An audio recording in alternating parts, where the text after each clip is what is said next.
观众朋友们好，这里是大时局，我是月音。你能想象吗？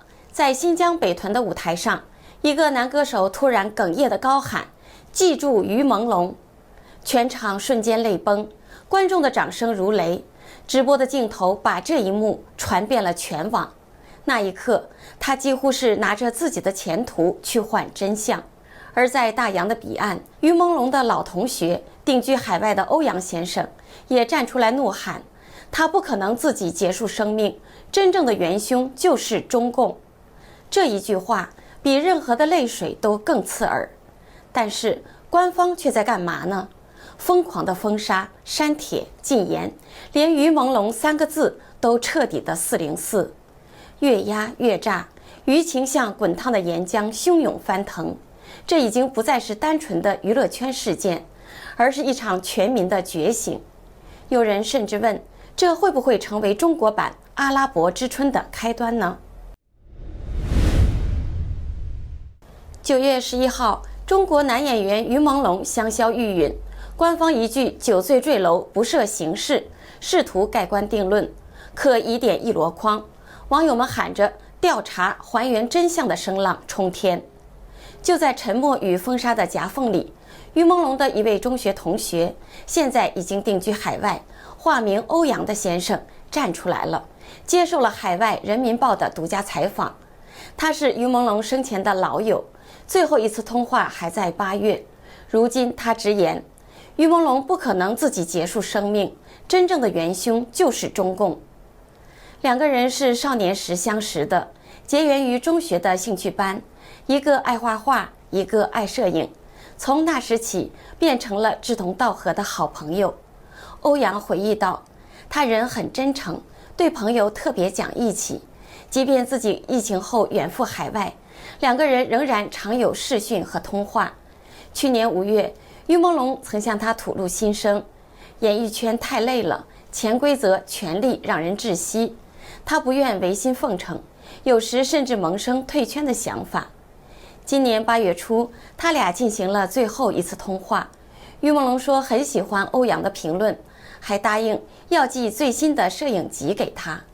结果影集没有等到，却意外等来了噩耗。欧阳十分的痛心，我不相信，太突然，太震惊，他根本不可能这么做。于朦胧还曾告诉他，有些角色的最终决定权掌握在背后大人物的手里，甚至和红二代直接挂钩。今年8月，他还谈到要接演刘勇的角色。一个正准备计划接演新戏的人，怎么可能突然选择离世？欧阳不禁质问，聚餐现场那么多人，如果他真的是想不开，难道没有人阻拦吗？发生意外后，为何没有人第一时间施救，第一时间叫救护车呢？太多的疑点像刀子一样扎在公众的心里。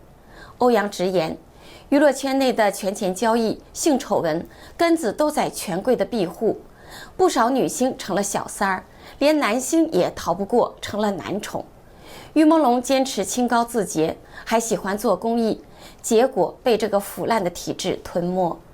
欧阳说自己因为白纸革命流亡海外，才看清了很多的真相。这里的空气、水等环境好，山沟里的水都干净到直接能饮用，食品非常的安全，不用担心毒食。人都很善良，人与人之间充满信任，社会环境安全，没有满街的监控，地铁也不用安检，政府为弱势者提供免费的救助，连难民都有房住有饭吃，自由人权有保障，不同的信仰与价值观多元并存，人人可以自由选择。还有很多，有些东西是渗入到骨子里的一种自由与安全，说不出来。如果于朦胧能早一步抽身，或者和他的这位朋友一起远走海外，离开那块是非之地，他是不是就可以呼吸到自由的空气，活下来呢？自由的社会才是正常的社会，而在非正常的中共国，于朦胧3个字祭出史无前例的封杀，生怕真相撕开口子。但是真相毕竟掩盖不住， 9月20号，全球非政府组织阿瓦兹上出现为于朦胧讨公道的联名书，截至9月29号，已经有超过10万人签名。与此同时，英国、澳洲、瑞典、韩国、瑞士、新加坡，还有印度等大国的媒体也都开始关注于朦胧案。一个人的牺牲正在演变成一场冲击中共的风暴。名字可以被封杀，但是真相不会被埋葬。于朦胧不会白白的离去。接下来是工商时间。我们很多人为了保护牙齿，天天的刷牙2-3次。可眼睛的保养更重要，因为牙掉了还能植牙补救，视力真伤了就麻烦了。从早到晚盯屏6到8小时，感觉干涩、酸胀、畏光、眼压紧绷，你是不是也这样？我劝大家，眼睛越早护理越好，越省心。推荐给大家一个小东西，一个非常好用的冷敷眼贴，贴上去大概3分钟，我就有明显的感觉眼睛放松下来了。这个眼贴里面有3种植物萃取成分，贴上去清清凉凉的，可以帮你缓解蓝光带来的压力，维持泪膜滋润。有86%的人反馈使用后更放松、更滋润。那么怎么用更到位呢？如果你是日常保养，可以每周2到3次给眼睛做个小 SPA。如果眼睛已经明显的干涩，或者最近用眼很多，可以增加使用频率。白天用2到4片分时短贴，晚上6片连贴，6到8小时睡一觉。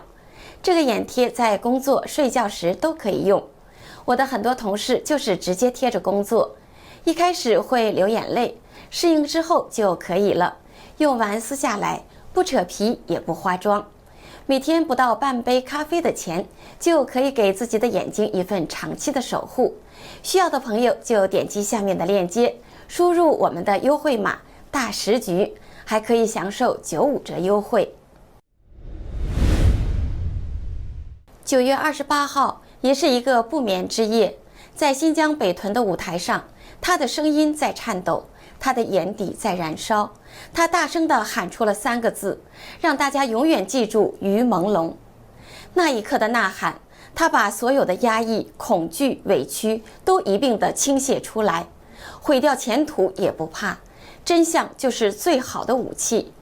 掌声在场馆内瞬间炸裂，大家压抑许久的情感终于找到了出口，观众席上一片热泪，所有人都被那股真诚击中。由于演唱会全程直播，这份撕心裂肺的瞬间没有被遮盖，而是传遍了全网。相信屏幕前也一定有无数善良的人跟着红了眼眶。这不仅是怀念，而是在裂缝中点亮火种，在黑暗中用名字照亮真相。有些名字不该被遗忘，有些呼喊足以穿透黑夜。这位男星叫居莱提，他和于朦胧在2013年一起参加了选秀节目《快乐男声》，他们同年出道，同为新疆人，同是一路走来的知己。于朦胧逝世的消息像一颗炸弹在舆论场上引爆，而居莱提是第一个站出来讲真话的朋友。他在演唱《你在听吗》之前就动情地表示，这首歌是我前几天写好的，第一次在北屯唱，对我来说意义非凡。这首歌是写给我的好朋友、好兄弟的，他前一阵子去了另一个美丽的世界，希望大家永远记得他，他叫于朦胧。在表演的过程中，居莱提数度望向天空，好像希望于朦胧能听见这首献给他的歌。在于朦胧身亡的当日，他就在社交平台发文悼念，并自弹自唱了这首歌曲，当时就唱到泣不成声。12号，他再次发出黑底白字贴文，上面写着“恶语重伤，人敬人高，太子非计，多谋善断”，被解读为藏头诗，恶人太多，为好友抱屈。24号，他又上传撑伞照，并写下又下起了雨，被外界认为是暗示于朦胧已经回到家乡新疆长眠。我们泪崩的那一刻，不只是悲伤，中共可以抹去舆情，封锁声音，却无法抹去一个声音、一道道目光和一种凝聚的力量。愿于朦胧成为最后一个被无声压迫的艺人，让他的悲剧成为全民觉醒的转捩点。于朦胧案件的疑点堆成了山，官方不是解疑，而是全面开启封杀模式。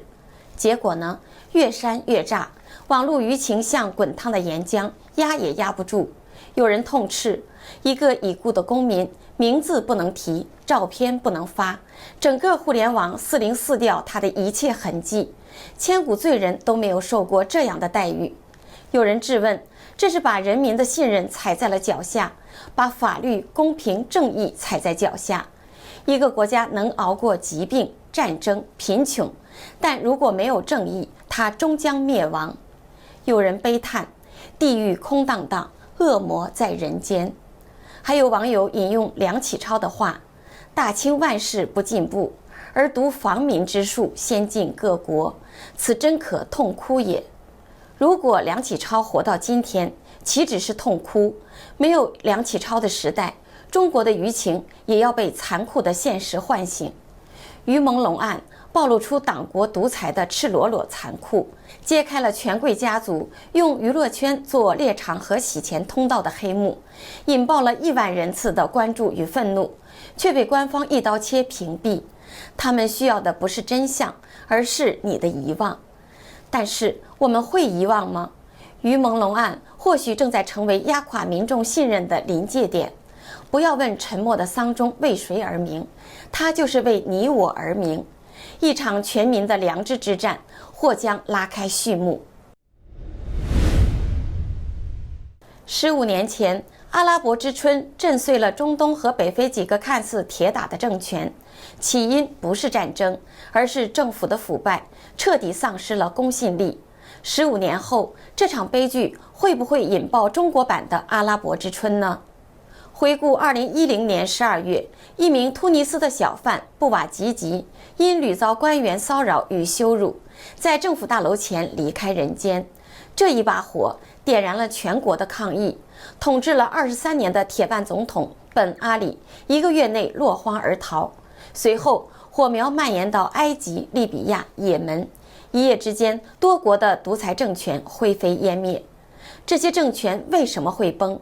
因为他们都是高失业率，年轻人没有未来，贫富差距扩大，社会矛盾尖锐，政府腐败，制度压制，民众缺乏自由，没有宣泄的渠道。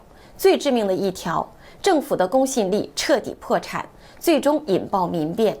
这些事情是不是都似曾相识？和今天的中国像不像？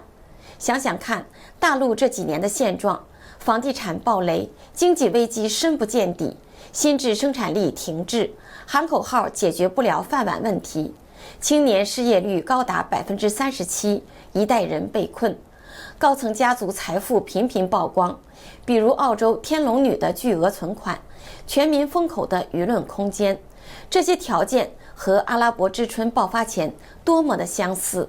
那么15年后，中国会重演阿拉伯之春吗？今年的93阅兵还来不及庆功，参与国家已经开始掉队，坚持不住了。9月8号，尼泊尔爆发 Z 世代抗议，共产党政权当场倒台。